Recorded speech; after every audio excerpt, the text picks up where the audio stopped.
लेकिन सबसे पहले मैं उस बात का जिक्र करना चाहता हूं जिसने मुझे काफी परेशान किया है। यह राहुल गांधी का वो बयान है जिसमें उन्होंने भारत माता का अपमान किया है, हमारी फौज का, हमारे बहादुर जवानों का अपमान किया है। जिस मिट्टी की हम पूजा करते हैं, जिसे अपनी मां मानते हैं, राहुल गांधी ने उस मिट्टी का मान भी नहीं रखा। प्रधानमंत्री नरेंद्र मोदी के खिलाफ बोलने के चक्कर में,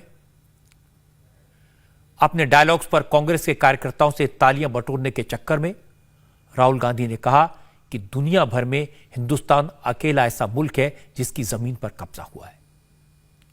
राहुल गांधी ने कहा दुनिया भर में हिंदुस्तान अकेला ऐसा देश है जिसकी 1200 किलोमीटर जमीन पर चीन ने कब्जा कर लिया है।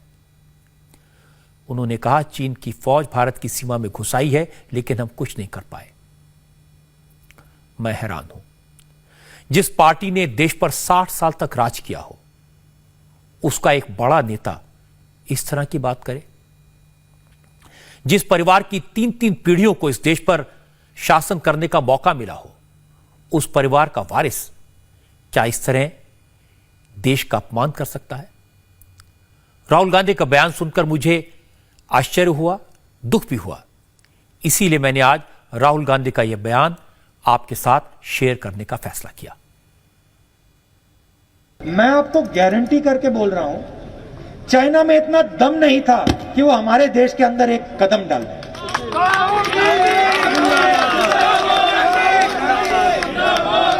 आज देखिए, बात समझिए। दुनिया में एक ही देश है, आज पूरी दुनिया में एक ही देश है जिसके अंदर कोई और देश की सेना आई, 1200 स्क्वायर किलोमीटर ले गई और कायर प्रधानमंत्री कहता है कि इस देश की जमीन किसी ने नहीं ली। एक ही देश है भैया, पूरी दुनिया में एक ही देश है जिसकी जमीन हड़पी गई है, हिंदुस्तान। और ये अपने आप को देशभक्त कहते हैं। प्रधानमंत्री अपने आप को देशभक्त कहता है और पूरा देश जानता है कि चाइना की सेना हिंदुस्तान के अंदर। कैसा देशभक्त है ये? मैं आपको बता रहा हूं, हमारी सरकार होती ना, उठा के फेंक देते चाइना को बाहर। 15 मिनट नहीं लगते। उठा के हमारी सेना, हमारी वायुसेना उठा के चाइना को 100 किलोमीटर पीछे कर देती। मगर इस प्रधानमंत्री में मैं बता रहा हूं आपको, बात समझो, ये प्रधानमंत्री देश की शक्ति को नहीं समझता। अब ऐसे बयान पर हंसें या रोएं? राहुल गांधी ने जो कहा वो इस देश की परंपरा नहीं है, वो कांग्रेस की भी परंपरा नहीं है। कांग्रेस के कई सीनियर नेताओं से आज मैंने इस बारे में बात की। उन्होंने कहा सरहद के सवाल पर, देश की अखंडता के सवाल पर, फौज के सवाल पर, देश के स्वाभिमान के सवाल पर ऐसा बयान कांग्रेस का बयान नहीं हो सकता। लेकिन वो मजबूर हैं, अगर कुछ बोलेंगे तो राहुल गांधी कहेंगे कि मोदी से डरते हो। कांग्रेस के एक बड़े नेता ने यह भी कहा कि राहुल गांधी जब प्रधानमंत्री का जिक्र करते हैं तो मर्यादा का ख्याल नहीं रखते। प्रधानमंत्री को कायर कहना, उनकी देशभक्ति पर सवाल उठाना, यह भी कांग्रेस की परंपरा नहीं है।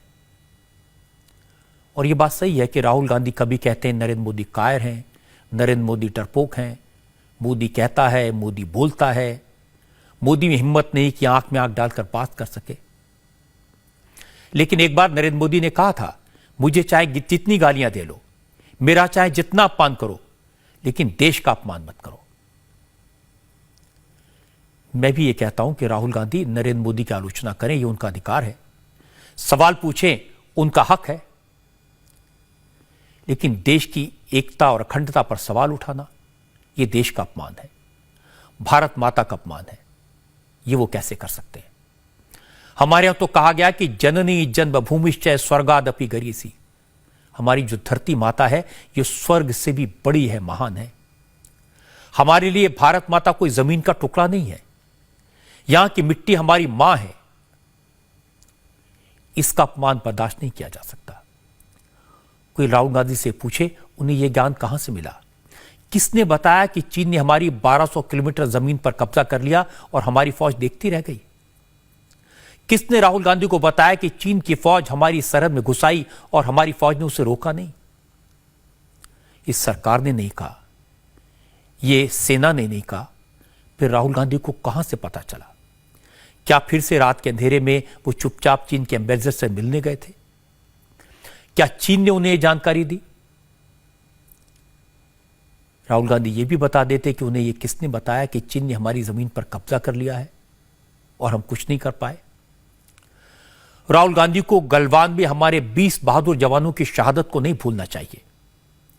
यह भी नहीं भूलना चाहिए कि मातृभूमि के एक एक इंच की रक्षा के लिए हमारे बहादुर जवान -50 डिग्री टेम्परेचर में बर्फ के बीच अपनी जान की बाजी लगाकर दिन रात पहरा देते हैं, देश की रक्षा करते हैं। हम कभी सोच भी नहीं सकते कि हमारे ऐसे बहादुर जवानों के रहते देश की 1 इंच जमीन भी कोई दुश्मन ले सकता है। बात तो उल्टी है। आज चीन को इस बात की परेशानी है कि भारतीय फौजें सरहद पर डोमिनेटिंग पोजीशन में हैं, उन चोटियों पर बैठी हैं जहां से वो चीन पर नजर रख सकती हैं। इसलिए हमारे देश के बहादुर जवानों को, हमारी फौज को बार बार सलाम करना चाहिए।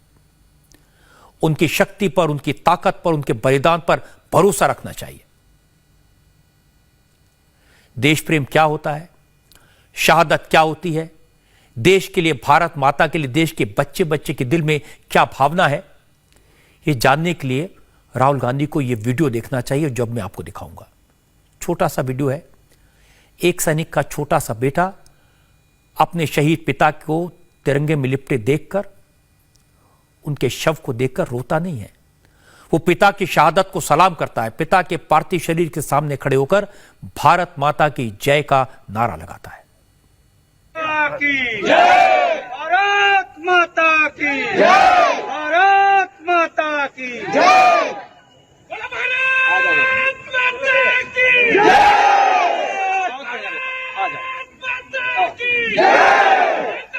की जय, भारत माता की जय, भारत माता की जय, भारत माता की जय।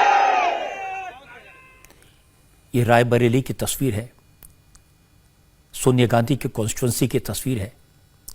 इस बच्चे के पिता कश्मीर में आतंकवादियों से मुकाबला करते हुए शहीद हो गए। कल जब शहीद का शव गांव में पहुंचा तो हजारों लोग बहादुर शहीद को सलाम करने पहुंचे, लेकिन जब छोटे से बेटे ने पिता को आखिरी सलामी दी तो लोग की आंखें भर आई। पूरा इलाका भारत माता की जय के नारों से गूंज उठा। ये तस्वीरें सबको देखनी चाहिए।